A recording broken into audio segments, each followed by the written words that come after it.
اب میں آپ سے پوچھتا ہوں، خدا نے کون سا کام کیا ہے؟ جو کام بھی کیا ہے خدا کے بندے نے، خدا کے نبی نے کیا ہے، لیکن اس کا کرنا نہیں ہے، یہ اسی کا کرنا ہے۔ یہ وہی بات ہے جو میں آپ کو بتا چکا ہوں پہلے کہ بنسری کا نام ہوتا ہے کہ بنسری بول رہی ہے، حقیقت میں بنسری نہیں بولتی، اس میں کوئی اور بول رہا ہوتا ہے۔ یہ تو تھا وہ واقعہ، لیکن صوفیاء یہ فرماتے ہیں کہ اس واقعے میں ایک بڑا واضح اشارہ ہے، اصل جو بات ہے وہ کچھ اور ہے جو بتائی جا رہی ہے، ورنہ مرغ کا، کوے کا، بطخ کا، مور کا بلانے کا کیا مقصد ہے؟ زندہ کرنا ہو تو اس کے لیے تو یہی ہے کہ کوئی مردہ لایا جاتا، اس کو زندہ کر دیا جاتا۔ یہ سارا اہتمام کس لیے کیا گیا ہے؟ یہ اشارہ ہے اس بات کی طرف کہ تمہارے دل اگر مردہ ہو گئے ہیں تو ان کو زندہ کرنے کا طریقہ اسی واقعے میں مضمر ہے۔ کیا کہ مردوں کو زندہ کرنے کے لیے فرمایا گا 4 پرندے پکڑ کر لاؤ، اور وہ 4 پرندے کون کون سے تھے؟ مور، مرغ، کوا، بطخ۔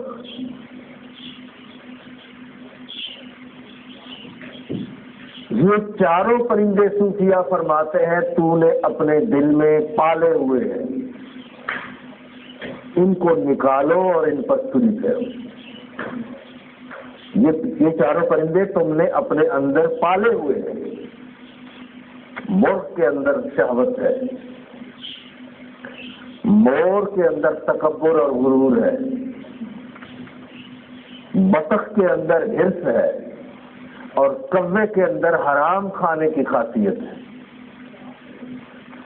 یہ چاروں خصوصیات اگر تمہارے دل کے اندر ہیں تو یوں سمجھ لو یہ چاروں پرندے تم نے پالے ہوئے ہیں، اسی لیے تمہارا دل مردہ ہے۔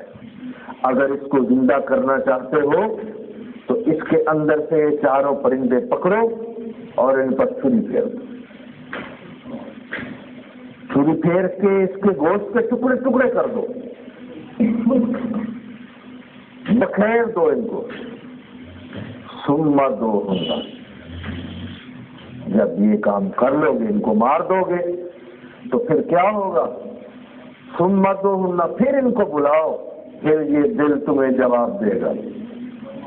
یہ دل مردہ جو ہے یہ تمہیں جواب نہیں دیتا، یہ اس وقت جواب دے گا جب اس کے اندر سے حرص و ہوس یہ سے متعلقہ جو چیزیں ہیں، وہ پرندے ہیں تم نے اس میں پال رکھے ہیں، وہ جب تک ان کو نکال کر ذبح نہیں کرو گے۔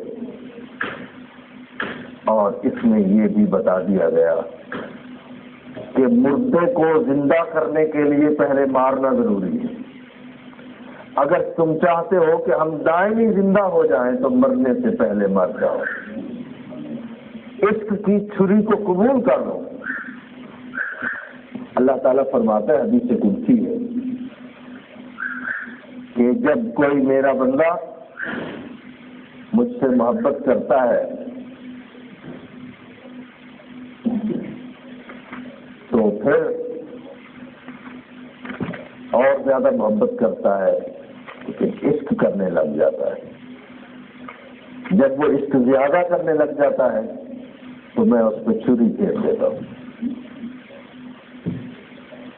جب اس پہ چھری پھیر دیتا ہوں اس کو میں قتل کر دیتا ہوں، اور جب قتل کرتا ہوں تو پھر اس کی دیت بھی میں دیتا ہوں۔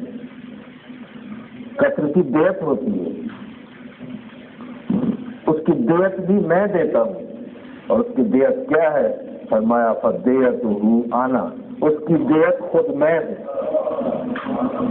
تو یہ کائنات اس طرح کی ہے کہ جس کائنات میں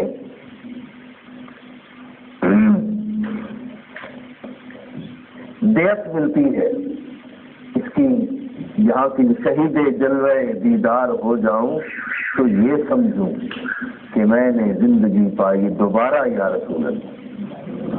اور منزل تک پہنچنے کے جو راستے ہیں ان میں سے یہ مشکل مگر شارٹ راستہ ہے۔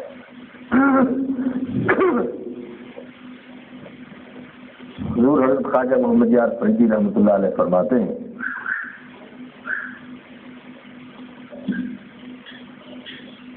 ہیں کہ قلندر نیستم، اپنے مقام کے بارے میں فرماتے ہیں، قلندر نیستم زاہد نیم،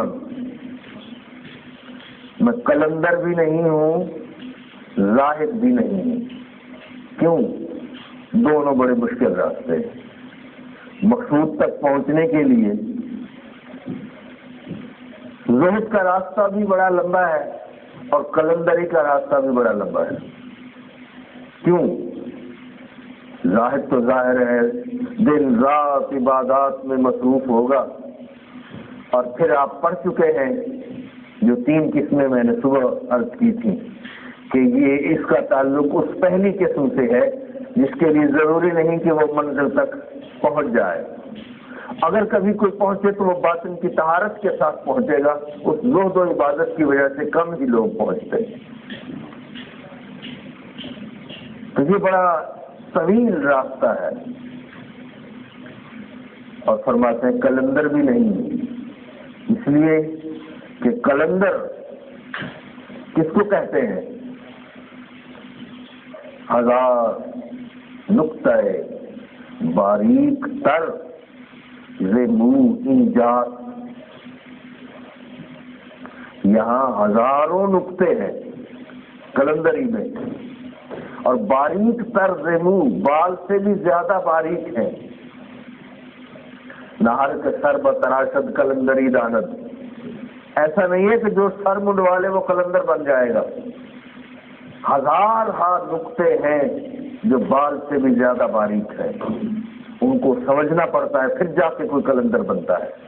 تو اگر سمجھنا ہو تو قلندر کاف قرب حق بدارت، قلندر کا کاف یہ کہہ رہا ہے کہ قلندر وہ ہوتا ہے جس کو قرب حق حاصل ہو۔ تو قرب حق کے لیے کیا کیا مراحل طے کرنے پڑتے ہیں، یہ ایک لمبی سیریز ہے۔ قلندر لام لذت ترک سازد، قلندر کی لام یہ کہہ رہی ہے کہ قلندر وہ ہوتا ہے جو لذت کو چھوڑ دیتا ہے۔ قلندر نون نیت نیک دارد، قلندر دال دنیا دور دارد، قلندر را رضائے حق بخواہد۔ یہ مشکل مراحل ہیں جس سے گزر کر قلندر بنتا ہے۔ اس لیے علامہ نے کہا بیاں بمجلس اقبال، بیاں بمجلس اقبال و یقد و ساغر کش، اقبال کی مجلس میں آ اور اس کے 1-2 جام پی، اگرچہ سر نہ تراشد قلندری داند، سر تو نہیں منڈواتا لیکن قلندری ضرور جانتا ہے۔ تو یہ ایک راستہ زہد کا ہے وہ بھی مشکل ہے، ایک راستہ قلندری کا ہے وہ بھی مشکل ہے۔